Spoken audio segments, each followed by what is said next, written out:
In this session of the blending board, and in this case I'll be using the Clemes blending board, I'm going to show you not only how to prepare the fiber with the board, but also how to spin it in a woolen method.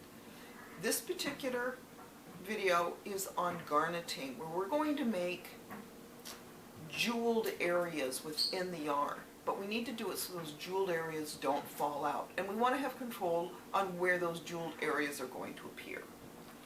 So the tools I need this time are my blending board, keel attached, swivel, a flick, a stiff brush, maybe that will help you see the stiffness I use, it's not horribly stiff, and I'm using a 1/4 inch dowel.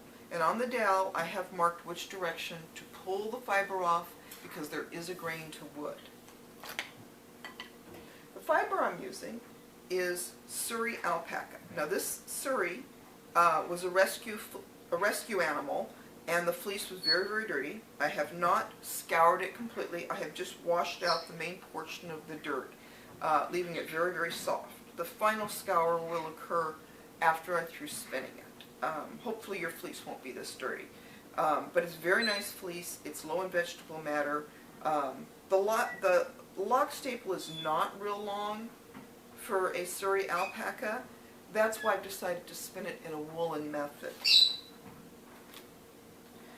Then I'm going to be garneting with these various fibers. These are going to be my jewels. I have some commercial yarn, I have some merino top, I have some cotton thrums, and I have some Christmas tinsel. Give it a little bit of sparkle. We'll use less Christmas tinsel than we will the other fibers, but it will highlight it. That tinsel is really going to bring out some nice pop. You could use Angelina. Just grab a handful of fiber, and you're just going to put a thin layer on the board.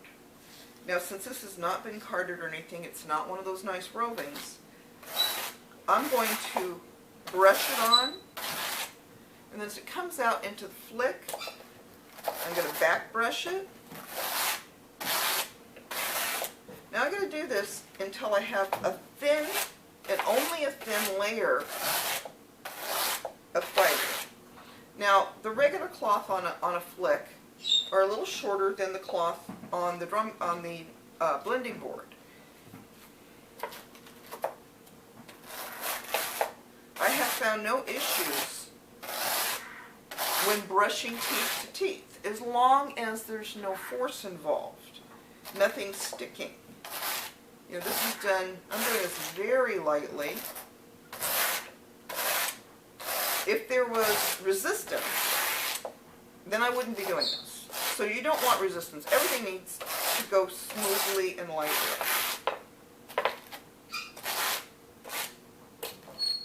Now we're ready to put on our garneting. What we will be using for garneting today, the highlights in our blend that I'm going to put in spacing, is a combination of some merino roving, Christmas tinsel, thrums from the end of weaving, these are cotton, and then some synthetic yarn with sparkle. Now, really long pieces disturb your drafting, so we really don't want them, and we only want these garneted areas in small areas, so we need to cut the fiber up small. When you see a big piece like this, just discard it. It's not going to work in the yarn. It will fall out. What you want to do is you want to cut everything up. The tinsel maybe a little bit longer, somewhere around a 1/2 inch. The roving can go 1/4 inch to a full inch, but I'm going to cut mine 1/4 to a 1/2. And I'm probably going to use all of this for my entire project because it will be probably a whole sweater. And I don't have to, but I'm going to prep it because if I'm going to use this, I'm probably going to use it for this method. We don't have to worry about teasing it or anything at this point. That will get done on the blending board. So take your time, sit and watch TV, whatever you like to do, and cut until everything is small, short pieces, because it will get blended in, and I'm going to show you now how we're going to blend it in so that it stays in your roll egg, and then I'll be showing you how to spin it so that you have a yarn with integrity. Now that our first layer of suri, thin layer, is applied to the board, and our garneting material is ready, it's cut short, it's teased up, we're going to apply it to the board. Now, I don't want a close pattern, so I am going to garnet, and I want it not in the same pattern each time, I want it different lengths apart. So I plan on making roll eggs, about 4 roll eggs out of each application to the board. So I'm going to be aware of where I put these so that we can repeat the overall pattern but not have them too close together. So I'm going to put some garneting here, and then this will be plain spinning. The next ear will be plain spinning. Then I'm going to do some garneting right here. Notice I'm just kind of brushing it into the teeth. And then I look at what my distance was. Now I'm going to put it a little closer together. That'll be the third. And then finally, I'm going to put some right up here. Okay. Just applying it like this, when I go to spin it, it's going to clump up. I won't have enough suri. So what I do, and this is one of the really wonderful things about the blending board, is I cross-hatch the area. Now what this has done is it has teased up the fiber and embedded it into the underlying suri. So it's just a little doffing of the teeth, and I want to see that yarn get fuzzy.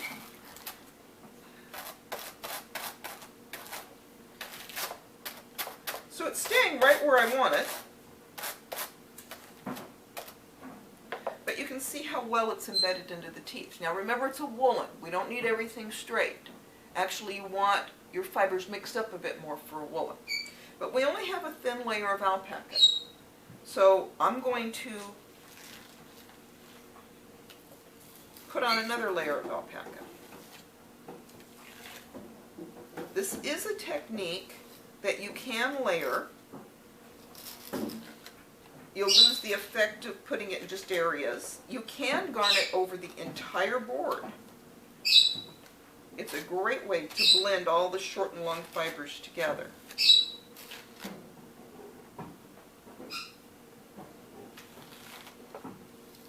And once again, these locks have not been teased up. I'm just making sure I get a pretty even application here. I want all my teeth equally filled. Now I'm going to brush around the garneting, because I don't want my garneted areas to move, but they need more fiber on it. So what's on the flick is nice and teased, and I'm going to wipe some of this teased fiber over and around the garneting area, evening off my suri. So in effect, you will have more fiber where the garneted areas is, because you need to have suri in with it, or whatever base fiber you're using, for integrity. Okay, now that I have it all on, I'm going to just go ahead and brush. And notice it's not all straight. That's okay, because we're doing a woolen. Little fibers like this and this that are locks are not done yet, I'm going to set them aside for the time being. Now, I'm going to use my 1/4 inch dowel.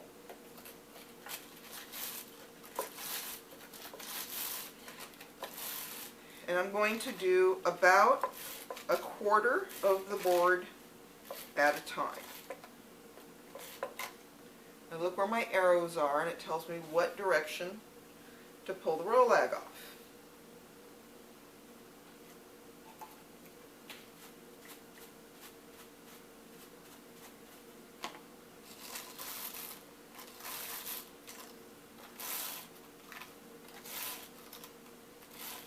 That's 2. Once again, I check my direction. I keep these in order.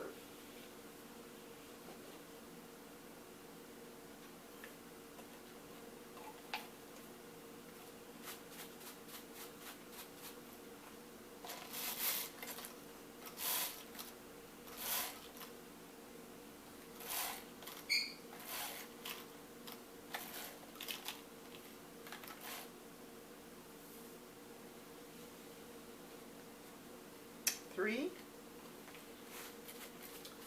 And that's what I'm going to do with each of these bats. I'm going to make them each consistent.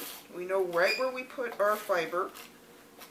You can use a camera, take a picture of your fiber, so once the board is full, so you know right where you've placed it, if you have a tendency not to remember.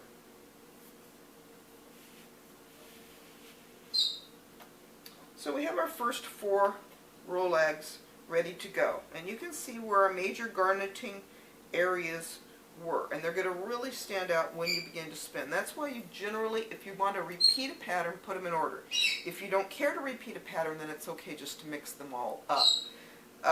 It really depends on what your final effect you want. Next, I'll show you how to spin them in a woolen to make a yarn with integrity where your garneted areas will be highlighted, yet they're not going to fall apart, they're not going to shed out.